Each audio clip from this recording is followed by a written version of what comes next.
ઝાલાવાડનો મહત્વનો તાલુકો ગણાતા લખતરની રેલ સુવિધા અને રેલવેને લગતા પ્રશ્નો બાબતે ખો અપાતી હોવાની લખતરવાસીઓ લાગણી અનુભવી રહ્યા છે. કેન્દ્ર સરકારમાં જિલ્લાના સાંસદ મંત્રી પદે હોવા છતાં પૂરતી રેલ સુવિધા મળતી ન હોવાની પણ લોક ફરિયાદ ઉઠી છે.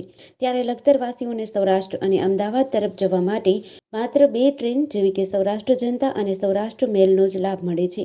ત્યારે લખતરવાસીઓનો વર્ષો જૂનો પ્રશ્ન સુરત જામનગર સુરત ઇન્ટરસિટી અને અમદાવાદ સોમનાથ અમદાવાદ ઇન્ટરસિટી તેમજ વિરમગામ વલસાડ ટ્રેનને સુરેન્દ્રનગર સુધી લંબાવવા માટે આ અંગે અનેક વખત લખતરવાસીઓ દ્વારા સ્ટોપ આપવા સહિતની માંગ સાથે લેખિત અને મૌખિક રજૂઆત કરાઈ હતી. તદુપરાંત કોરોના કાળ દરમિયાન ઓખા મહેસાણા ઓખા અને ઓખા અમદાવાદ વડોદરા લોકલ ટ્રેન બંધ કરી દેવામાં આવી છે.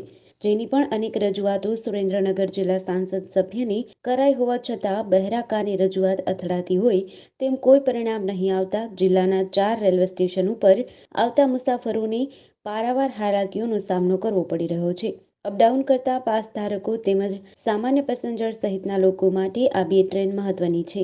ત્યારે કોરોના કાળ પછી મોટાભાગની ટ્રેનો રેલવે વિભાગ દ્વારા ચાલુ કરી દેવામાં આવી છે. પરંતુ લોકોની જીવાદોરી સમાન ટ્રેન લખતરમાં ચાલુ કરાવવા માટે સુરેન્દ્રનગર જિલ્લા સાંસદ સભ્ય નિષ્ફળ સાબિત થયા હોય તેવું લાગી રહ્યું છે.